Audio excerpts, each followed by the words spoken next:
Hello, everyone. Thanks so much for joining us today for E4's first brown bag presentation of the 24-25 academic year. For those of you who do not know me, my name is Amy Aletto. I'm the Assistant Director at the E4 Center.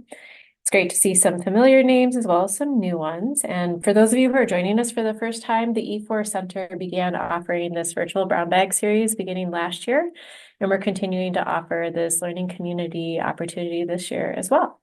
So kicking us off this year is Edgar Rodriguez-Ramirez, STEM coordinator with the Oakland Unified School District. Edgar is going to be speaking with us today about equitable access to high quality instructional materials. If you have any questions while Edgar is presenting, feel free to throw them in the chat. There will also be time at the end of the presentation for some Q&A. And also before we begin, I wanted to let you know that our next brown bag session is going to be on Wednesday, November 6th at 12 p.m. Central Time.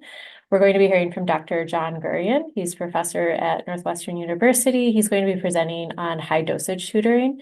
So we'll put a registration link for that event in the chat, and we'll also send out some more information as we get closer to the 6th. And with that, I'm going to go ahead and hand things over to Edgar.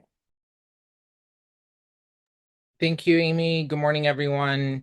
I'm Edgar Rodriguez-Ramirez. I'm really excited to be here with you all today and share our journey here in Oakland Unified School District in adopting elementary math instructional materials, the lessons we learned through that process, and the hope that we have for this journey to support you all in informing the work that you're doing to supporting schools and ultimately ensure that all of our classrooms across our nation have high quality instructional materials for students and that our students are engaging in high quality tasks every day.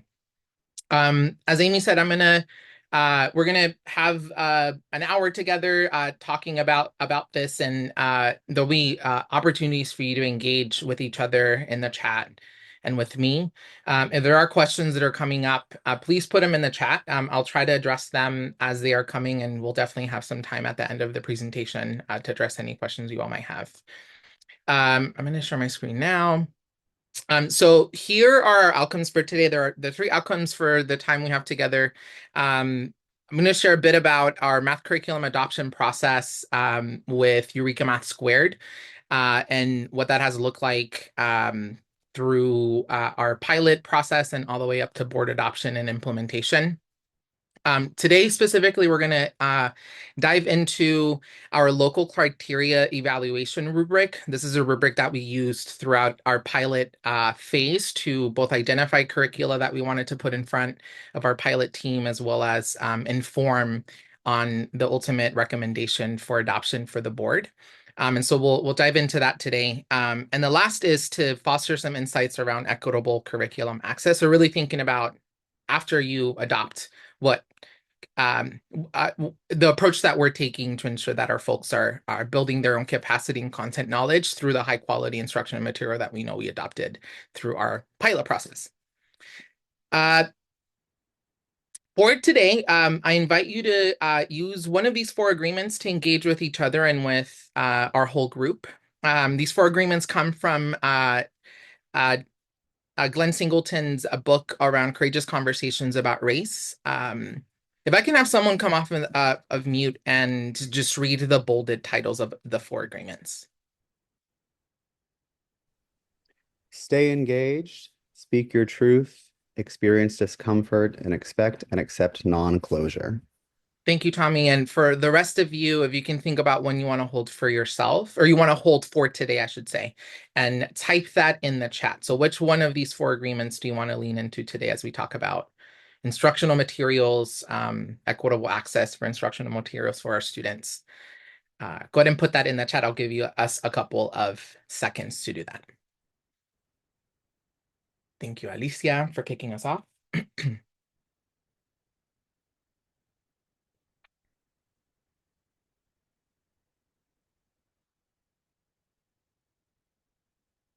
Great. Keep those coming in the chat.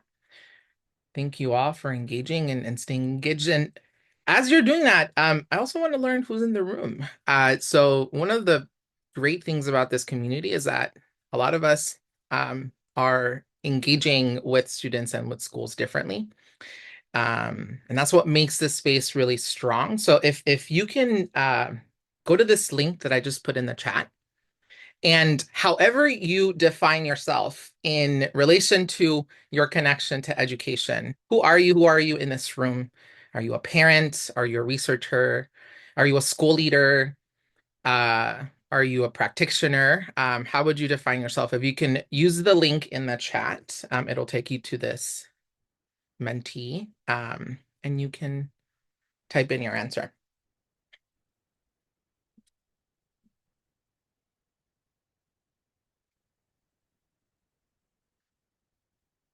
I know there's more than 4 people in this room, folks. I'll put the link one more time in the chat. But I'm seeing about folks that are researchers, professors, school counselors, executive directors of elementary instruction. I'm joking there. Alicia is actually our team member here in Oakland Unified. Hi, Alicia. Let's see who else is in the room. Part-time student. Great. Okay. Thank you. Keep those coming, folks. Here's our next question. Actually, no, we're not going to engage in that just yet, so I'm actually going to stop that right there. Thank you all for letting me know. It's great to see a bunch of folks who are researching education, practicing adjacent to education, or maybe have kiddos in the system.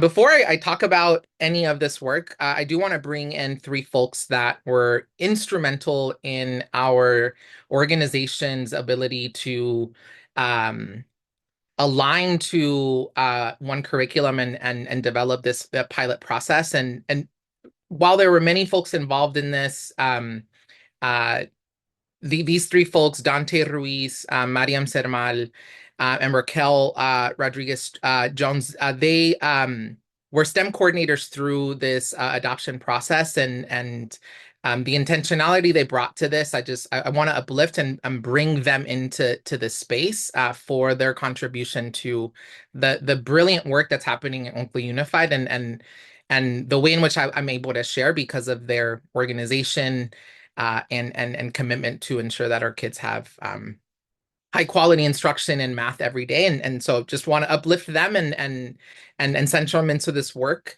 In OUSD, we approach academics through a coherent instructional system. And these are 6 gears that we believe need to work together to ensure that our students have high quality experiences in classrooms every day. We name this coherent instructional system and its gears as the following: foundational teacher PD, curriculum-based professional learning, on-site coaching and support, ensuring that we have quality standards-based curriculum, and that we also complement that with standards-based assessment. A lot of the work that we're doing and how we codify it, not how we codify this, is how we talk about if our system is coherent or not, is through these 6 gears. And a lot of what we've done through curriculum adoption and ensuring that we're moving the needle for students has been through these 6 lenses or foci through our department. Specifically in math, in our math department, we have a very robust vision. Can I have someone who is a researcher read our math vision in OUSD?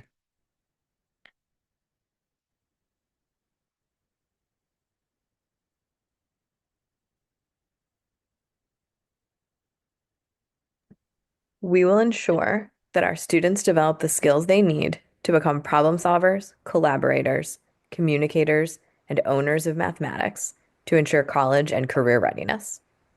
Thank you so much. And folks, all of us in this space are researchers.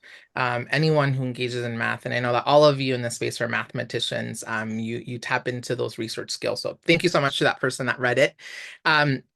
So this is kind of our North Star within our department. We want to ensure that we build these behaviors and characteristics in our students, and ultimately is to ensure that our students are college, career, and community ready, and that is the vision and mission that we have here in Oakland Unified. Now, around the nation, and not just in Oakland, every school district is continuously asking themselves, what should we consider when we're thinking about adopting high quality instructional materials for our students, and what does that look like in context of the students that we serve? Here are a couple of things that I Googled, and I said, well, what are some things that schools are considering? Right. So this is not like the end all be all list, but I'd be curious if you were a school leader, if you were a a school board member, and if you were making a decision for students and an adoption, what would you consider? So go back to that Mentimeter. And the next question that should come up should be that one. Let me just quickly pull it up. I had to stop sharing my screen. Something happened with this, but let's see if you go back to that link, the next question should now be coming up into the chat. What would you consider if you were running a school or a part of a team member that was trying to identify high quality instructional materials to adopt? What would that be? So go ahead and open that link in the chat. Thank you, Anita.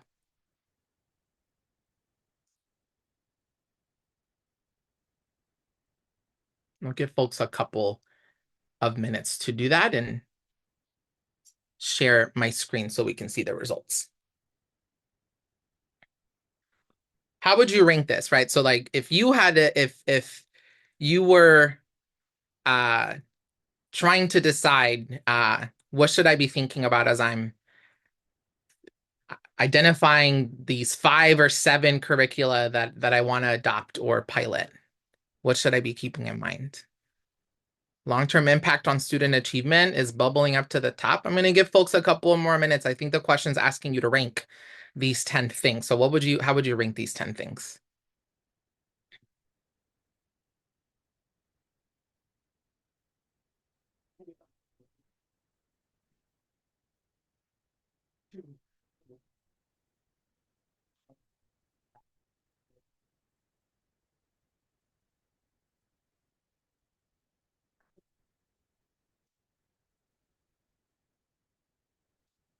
All right, so long-term impact is still at the very top.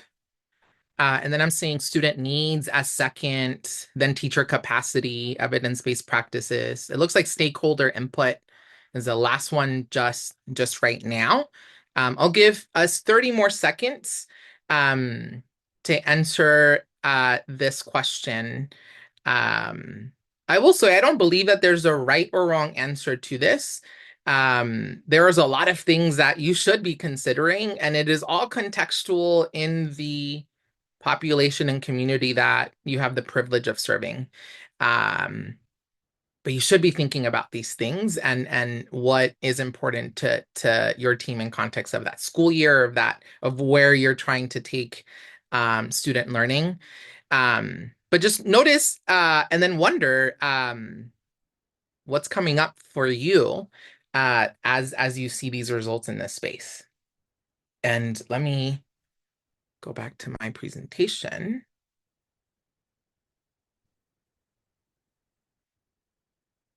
Okay. So in Oakland Unified, we identified we needed high quality math curriculum, and there were many reasons that we felt it was important for us to adopt a new instructional material for elementary school teachers and students, specifically in math. And our adoption process for math instructional materials comes through kind of a series of curriculum adoption processes that we've been going through in literacy and early literacy, in other content areas across our K-12 system. In the state of California, there are specific criteria that we need to follow when we are considering instructional materials.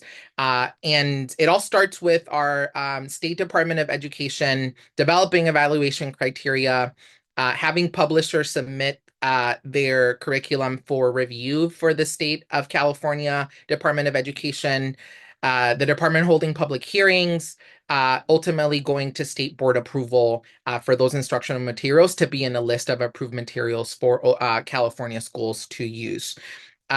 California also has a very robust resource guide on how local districts can approach adoption, and our team leaned on this process a lot in how we were able to design both adoption and curriculum implementation.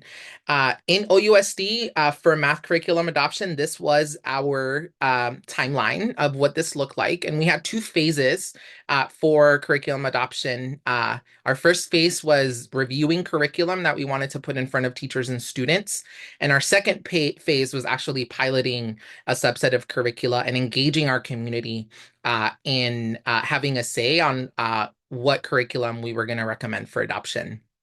Now, our process was unique in that we had COVID-19 in the middle of this process that created a layer of complexity on what it meant and actually opened our ability to focus on additional needs that we were beginning to see in both student learning, but also in access to the curriculum itself.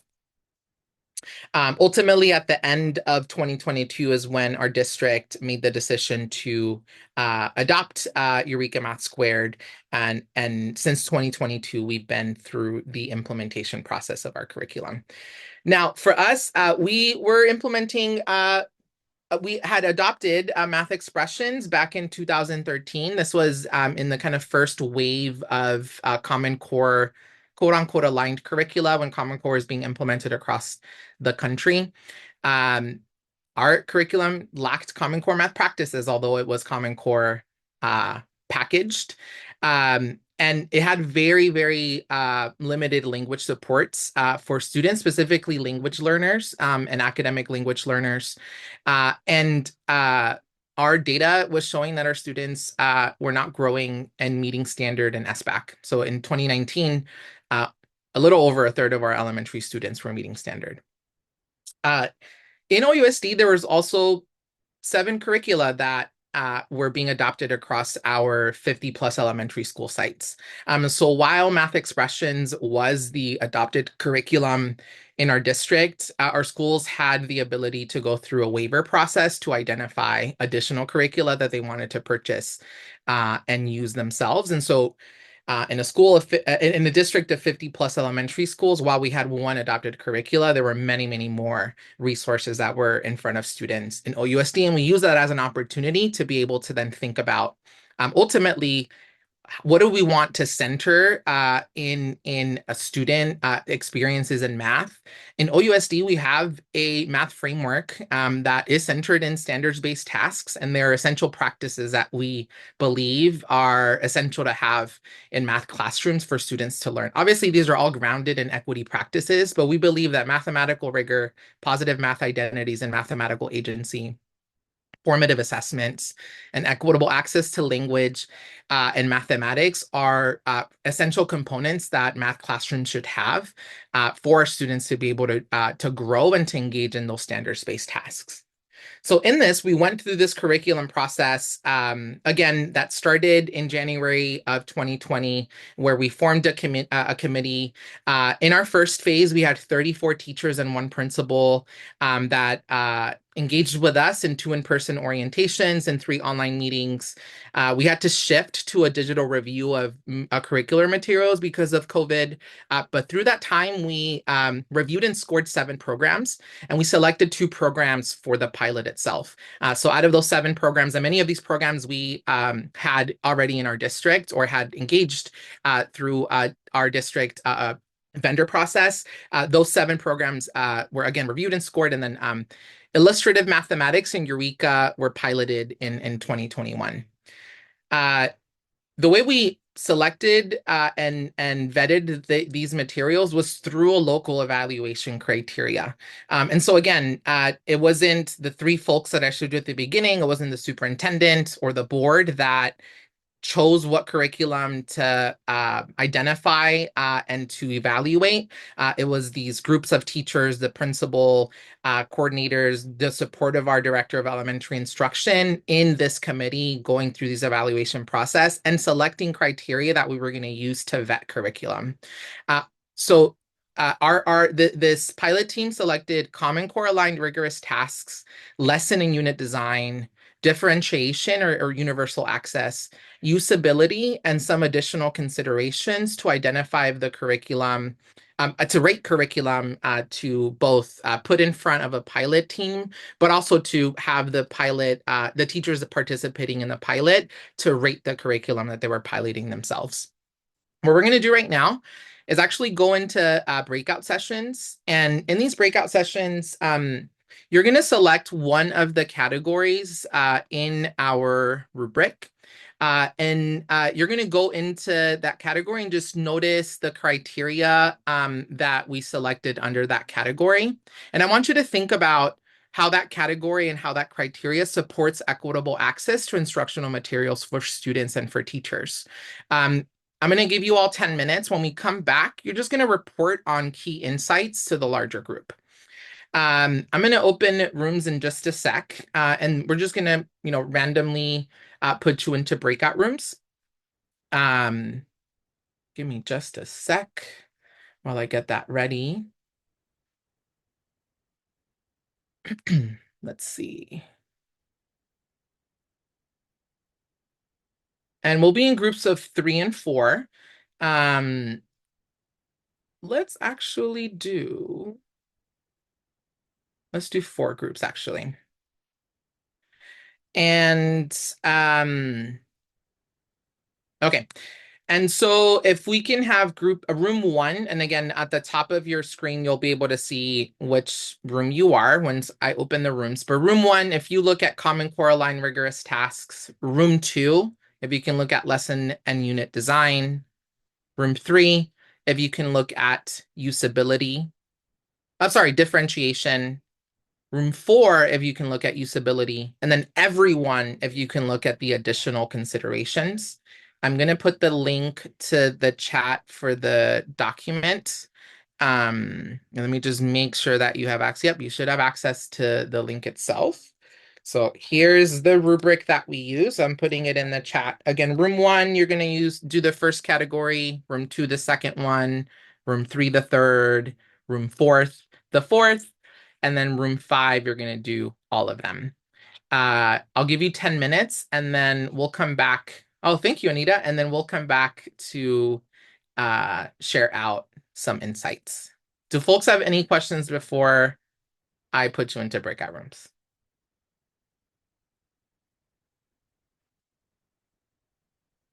Okay. I'm going to open our rooms.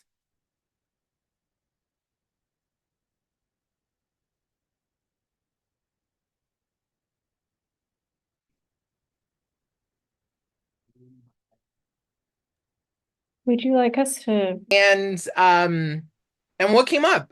You all can come off of mute or put your insights in the chat or ask a question, but curious to hear from you what you noticed and what you're wondering from this rubric.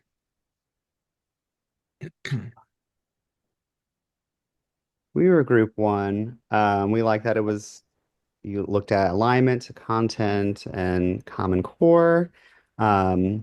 A thing we were wondering, or really Amy was wondering because she has a bigger background in math, was about supporting procedural fluency. We felt like that might have fallen out of favor over the past few years. Even though we might be in support of it, we just thought that was an interesting criteria to include.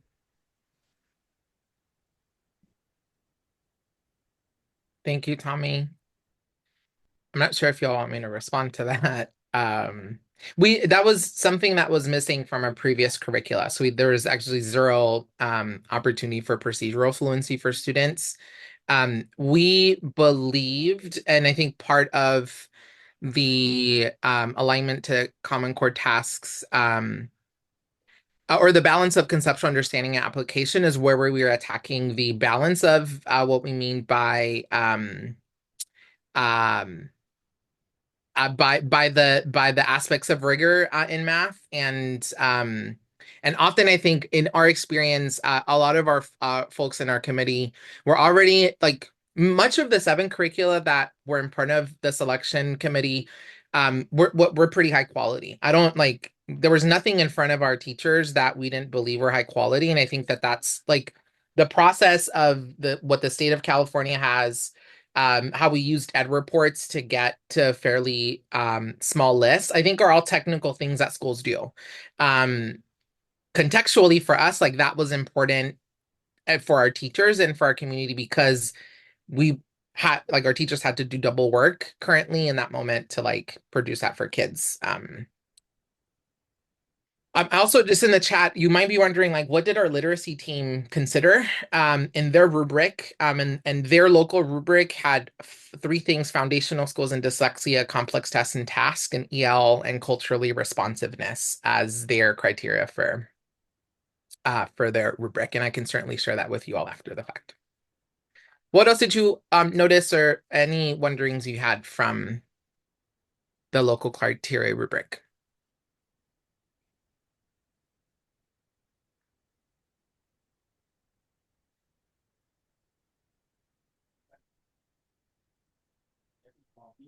Was there anything that stood out that you maybe did not expect to see on the rubric? So I really appreciated under the additional considerations, the item number 4 around positive math mindset and identity. This is so important. And I don't know if like if I just brainstormed a list of criteria, I don't know that I would have thought of that off the top of my head, but like of course it makes sense to be there. I am curious though, like how in evaluating the programs, how did you determine whether that was present? Yeah, I can certainly share with you the like rubric language that our teachers were using. Because we shifted to um a lot of our curriculum review what was online, folks were filling out Google Forms, and so we provided additional language when people were vetting this that helped them decide what was the difference between a 1 or a 2. Some of these were explicitly asked when we were engaging with curriculum providers to have them explicitly call that out for us if we weren't able to see it, so that we were being kind of true to that. And then I think it also shifted when we were only vetting 2 curricula on the experiences of our teachers engaging with lessons and how math mindset and positive math identity were showing up. And I think that was one of the things that stood out from the adopted curriculum that we recommended, which was Eureka Math Squared, and that that was much more present than illustrative mathematics for our teachers. Any questions or wonderings or anything that's like, yeah, Oakland teachers, I'm so glad you have this here. I've been like singing praises about the thing and I'm happy you have it in your rubric. We had a comment about the third criteria. So we worked on that differentiation. And so to us, this really sounded like universal design for learning with like a flavor of thinking about accessibility as well. And one thing that kind of remains as a question, at least for me, is that we see here a lot of like how we're going to represent the information, but I'm not clear in terms of like assessment. Was there any ideas of like, okay, so we present the information in lots of different ways, but now when we're assessing students, are these tools helping them? Is there anything on that side of the kind of assessment side?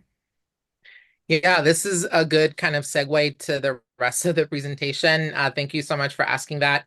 So while there was a list of criteria that we were using through our local rubric, to this last comment, there were additional things that we wanted to consider. And ultimately, I think the conversations we were having with the pilot committee in phase 2 is that like their voice was extremely important, and ultimately what the board and what senior leadership were doing in deciding what curriculum to actually adopt, right? So in our process in California, like voice is so important. Ultimately, it's the folks that sit at the board that make the decision whether or not to adopt or not, and much of that is informed by how we inform them in the experiences that our teachers have had. So for us, it was important to ensure that not only were we using a rubric to identify curriculum, but that we were using that rubric to expand in conversations around what the experience was for our teachers and students when we piloted Eureka Math Squared and illustrative mathematics. The point that I'm trying to make here is that you cannot choose a high quality instructional material because you think it's high quality. You need to really see it in practice and get feedback from your folks to ensure that it's going to be one that isn't, it's going to be useful for your organization and students. And there's additional context that teachers often don't have in the classroom that you need to also uplift. In the second pilot, we had 26 teachers. We involved folks from our different programs. So not only students, not only teachers in our structured English immersion programs, but our dual language programs, teachers that supported students with IEPs in our SPED department, as well as teachers on special assignment who we know we're going to be holding a lot of the kind of shepherding a lot of that work in implementation. We met with teachers in a weekly meeting from November to March. And through that process, the pilot committee also created subcommittees to further investigate curricula. Those three subcommittees focused on technology platforms, cultural responsiveness, and English language learner supports. We also engaged our community. We had public viewings of both curricula and communication to our whole system through some central communication avenues. And throughout that time, we were also engaging principals as well as senior leadership team to ensure that we were bringing in a diverse voice and what the pilot team was going to recommend. This is what phase 2 looked like. And we broke phase 2 in 2 chunks of curriculum piloting. So we piloted Eureka first.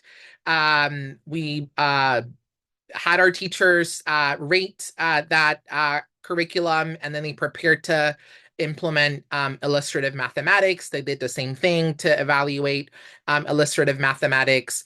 The pilot team then analyzed and summarized that data and ultimately made recommendations for board adoption at the end of April of 2022. Now, the key here, folks, in Oakland, right, is our context in schools looks different geographically, as well as who makes up the student population in that school. And it's not, there isn't parity in school in terms of who we support across our system. It's very unique and different across our system. So we were very proud that we were able to have schools from across our city pilot this curriculum. I mean, so you can kind of see those schools here in context of our city and the 50 elementary schools that we have. So we had, around 50% of our elementary schools participating in the pilot itself. We took the same approach around our public phase. So when we were talking to our community, we ensured that all of our public meetings were geographically accessible to our whole city. And so Sankofa, EOP, La Escuelita, and MLK, majority of our district were able to get to one of these schools to be able to have a say in getting feedback to the both curricula. And again, we captured their feedback through the rubric as well. Ultimately, through recommendation, here is kind of where we landed based off of our teacher recommendation. Overwhelmingly, the Eureka lesson and unit design stood out to our teachers, as well as the usability and the differentiation. Here's some comments that we got from teachers through our pilot phase. Folks really appreciated the consistent routines, the ways that students were engaged, and the way that the curriculum was supporting teachers and building their own content knowledge. The gradual release of concepts or building of concepts that Eureka Math Squared has. And the multiple parts that some of the question types had in the curriculum that mirrored the rigor that some of our questions in SBAC have for our students. Now that question was asked around like, well, what about assessments, right? What are some other things that folks were thinking about, specifically around the math? So like, yes, there's a lot of math models and strategies that students use, but ultimately how are our students assessed in that? For us, that was important, and just in how the math curriculum would support our elementary teachers and progress monitoring. So if we go back to our essential practices, formative assessments is one of our essential practices in our classrooms that we're expecting and saying that is a best practice for our teachers. And so that was something that for us was extremely important. Eureka Math Squared and the curriculum we ultimately recommended for adoption had multiple avenues for teachers to progress monitor student learning, and so that was something that was being weighed heavily through the the various survey collection rubric scores that we were receiving, as that contextual kind of piece was in conversation with our kind of a pilot team, as in ensuring that we were having that level of specificity when we were vetting not just the curriculum but taking into consideration the feedback that we were collecting. Same with technology, right? So if you think about this, for us, technology and for many school districts became really important when we had our students learn through Zoom or on the computer. And so part of that was important for us to understand how accessible the curriculum was going to be to our students and teachers, what resources were available to our teachers that were going to support them in transitioning into in-person learning while still building the same skill set or sustaining the same skill set that they had learned when they were creating digital resources. Um, One of the things that was very important for our leadership team and for us is how the curriculum was going to be accessible for our teachers based on our data on teacher attrition and content knowledge within our district. When you have over 400 new teachers a year in a school system as large as ours that serves over 20,000 elementary school students, it is important to really think about how that high quality instructional material in front of students and teachers is accessible to them, and it is able to be implemented in a way that is still rigorous, that still aligns to the standard, but that's building teacher awareness and capacity wherever they are in their experience and variance through content knowledge and math. And so that was important for us to think about when we purchased, and actually with Eureka Math Squared and with illustrative mathematics. One of the things that our team was noticing is that even with illustrative mathematics, while the curriculum was high quality, the content knowledge that it required for teachers to unpack was much higher or complex than Eureka Math Squared and how it was presented to teachers. And for us, it was important for our team to consider that. And then, mind you, we're a large school district, or a fairly large school urban district. And for us, it was important to also think about the professional development capacity for that curriculum provider, right? We don't want to put a curriculum in front of our teachers and leaders and not have the capacity internally or through the partnership of that curriculum writer to be able to train our people to know how to use that resource. And obviously funding is really big for schools and school districts to determine and think about what we're putting in front of teachers and students based on the necessary resources that you have. Now, I started the presentation talking about our coherent instructional system. We also wanted to support our system in thinking about how ready they were for a new math curricula. And we provided, internally, we were tracking this, but we also provided our schools with some guiding questions and thinking about, do they have teacher buy-in with this math adoption? Do they have the collaboration time for teachers to have professional learning? Is there an instructional coach that can support teachers in unpacking and doing this work? Are there days for teachers to analyze student work and act on that assessment data, and ensuring that our school leaders were tracking the percentage of teachers that were attending that foundational training, because it wasn't just now new teachers that were receiving that foundational training. It was needed to be our whole system that was trained into a new curricular resource. Adoption is one part, folks, and I think it's important to really think about and consider how you support school districts in being very equitable and thoughtful in how you ultimately recommend a curriculum that should not be taken lightly, and how you lean onto your community, your students, your teachers.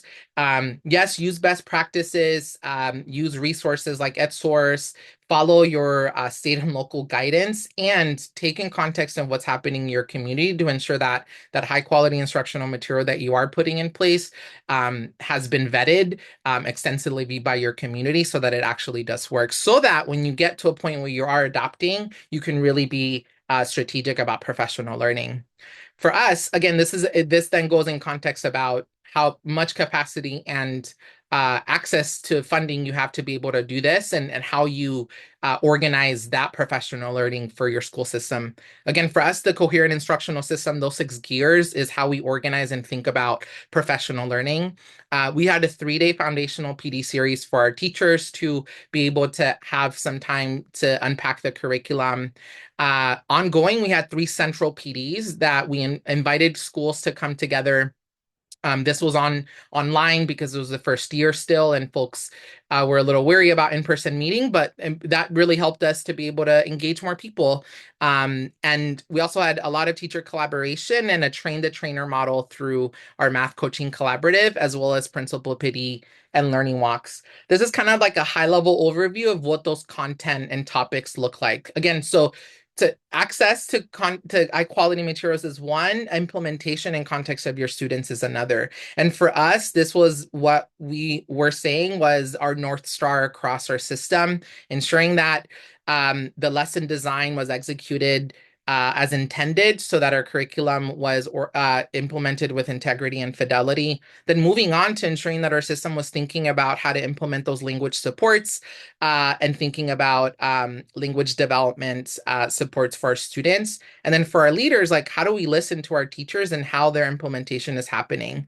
And then in that third cycle, really thinking about assessments and assessments for learning, and building the leader capacity to begin coaching themselves around the curriculum itself, right? So like, what does that gradual release look like at the organization? How do you ensure that you have touch points? For us, it was those learning walks.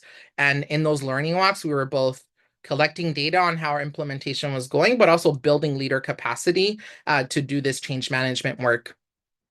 Ongoing, right, with our instructional coaches, it was really thinking about how do you coach towards integrity and fidelity through the lens of lesson design, language development, and assessments for learning. And then again, for our teachers, and ensuring that we were speaking the same language and supporting them through that collaborative process. We're a very complex system, right? And so the piece that we always wanted to think about is how do we ensure that our leaders have the resources available to turnkey any instructional resource that we put in front of them so that they don't have to do double work. And so what that has looked like for us is developing leader, teacher, and department-specific resources for teachers, for instructional coaches, and for leaders that they can literally use to plan their year, to plan instructional next steps, and then also supporting folks in like actually actualizing this. What does it look like to implement curriculum in context of daily lessons and a weekly collaboration time? So really supporting our system and doing that heavy work of the planning and having them do that adaptive work of change management and of collective learning that often is lost when you're trying to kind of put the things in place. I'm going to stop talking because I just looked at the time and we're almost out of time, but I want to just open it up for folks who have any questions. And I appreciate you all coming today and spending your time with me.